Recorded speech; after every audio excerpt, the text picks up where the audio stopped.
ঈশ্বৰ বিষ্ণুৰ মোক ভজে লোক সিটো অধম পামৰ। এই কথাষাৰৰ বক্তা লক্ষ্মী হোৱাৰ পিছত বিষ্ণুৰ অনুমতি নোহোৱাকে লক্ষ্মীয়ে আপোনাক ধন ধান ধেৰ দিব পাৰিবনে? কেতিয়াও নোৱাৰে, কেতিয়াও নোৱাৰে। ব্ৰহ্মাই কি বুলি কৈছে সেইটো শুনক। ব্ৰহ্মাই কেতিয়া ক'লে? এই গৰু যেতিয়া চুৰ কৰি লৈ গৈছিল বৃন্দাবনত কৃষ্ণ গৰু চৰাই থাকোঁতে, যেতিয়া ব্ৰহ্মাক গৰুখিনি ঘূৰাই নোখোজাকে কৃষ্ণই গৰু গৰখীয়া সকলো যেতিয়া সৃষ্টি কৰি ঘৰৰ গৰু ঘৰৰ গৰখীয়া ঘৰ চম্ভাই দিলে, নিজৰ বশ্যতা অনুভৱ কৰি স্বীকাৰ কৰি ব্ৰহ্মাই কৃষ্ণক কাকুতি কৰি কৈছে কি বুলি? অন্ধ ভৈলো চকু হেলা কৰিলো তোমাক, মই ভিন্ন ঈশ্বৰ মানিলো আপোনাক।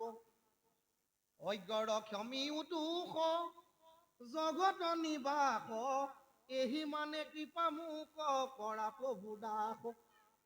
বক্তা কোন? ব্ৰহ্মা। সেইকাৰণে গোটেই কথাখিনি একত্ৰীকৰণ কৰি মহাপুৰুষ মাধৱদেৱৰ চতুৰ প্ৰাৰ্থনা হিচাপে একেলগ কৰি পেলালে। আমাৰ মুখেদি গোৱাইছে ব্ৰহ্মা আদি কৰি জীৱ যত, ৰাম ৰাম ৰাম ৰাম ৰাম, মায়াৰ শয্যা মাজে আশ্ৰয় ঘুমতি যায়। যে ব্ৰহ্মাকে আদি কৰি যিমানখিনি দেৱ দেৱতা আছে, কৃষ্ণই কৈছে চব মোৰ মায়া নামৰ বিচনাখনত টোপনি গৈ শুই আছে। উঠি আছে মাত্ৰ এজন। কোন? তুমি সেই চৈতন্য সনাতন। মাত্ৰ এজন ব্যক্তিহে টোপনি নোযোৱাকে আছে, তেওঁৰ নাম সনাতন। হয়নে বাৰু? তেওঁৰ নামটো কি? সনাতন। আমি অচেতন নিয়োগ নাট জগাই।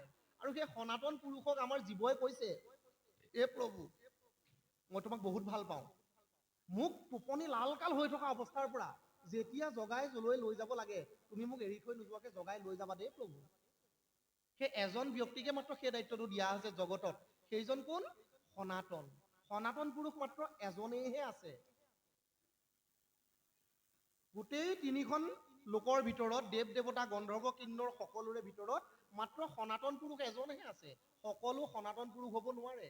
সনাতন পুৰুষৰ লক্ষণ কিছু আছে। লক্ষ্মীয়ে সনাতন পুৰুষৰ লক্ষণখিনি নাৰায়ণৰ আগত এদিন ব্যক্ত কৰিছিল। একেলগ হলে এজন ব্যক্তিয়ে সনাতন পুৰুষত পৰিণত হ'ব পাৰে। ভাগৱতৰ ৪ৰ্থ স্কন্ধ। সনাতন পুৰুষৰ লক্ষণ কি কি? সনাতন পুৰুষৰ লক্ষণ হৈছে কি? লক্ষ্মীয়ে কৈছে নাৰায়ণক, শুনিব, এই ৰাম নমো নমো ভগৱন্ত পূৰ্ণ সনাতন অন্তৰ্যামী জীৱৰ নিয়ন্ত নাৰায়ণ। এক, সনাতন পুৰুষৰ লক্ষণ নম্বৰ ১। সেই ১ নম্বৰ লক্ষণটো কি? নমো নমো ভগৱন্ত পূৰ্ণ সনাতন। পূৰ্ণ সনাতন হবলৈ হলে প্ৰথমতে তেওঁ ভগৱান হৈ ল'ব লাগিব। প্ৰথমতে তেওঁ ভগৱান হৈ ল'ব লাগিব সনাতন পুৰুষ হ'বৰ কাৰণে। ভগৱান হলেও নহব, অন্তৰ্যামী জীৱৰ নিয়ন্তা নাৰায়ণ, তেওঁ অন্তৰ্যামী হ'ব পৰা যোগ্যতা থাকিব লাগিব। আপোনাৰ ওচৰত এইমাত্ৰ স্থিতি হ'ল, আপুনি চাই থাকোঁতে তেওঁ নাইকিয়া হ'ল। সেই অন্তৰ্যামী হ'ব পৰা গুণটো তেওঁৰ গাত থাকিব লাগিব। আৰু অন্তৰ্যামী হ'ব পৰা গুণটো থাকিলেও নহব, তেওঁ জীৱসকলক আণ্ডাৰ কণ্ট্ৰল ৰাখিব পাৰিব লাগিব। আণ্ডাৰ কণ্ট্ৰল মানে ধৰিব পাৰিছেনে?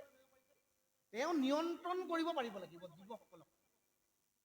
অকল সিমান হলেও নহব, আৰু আছে তাৰ লগত আৰু কিছু যোগ হ'ব লাগিব গুণ, তেতিয়াহে সনাতন পুৰুষ হ'ব পাৰিব। পিছৰ যোগ হ'বলগীয়া গুণকেইটা কি?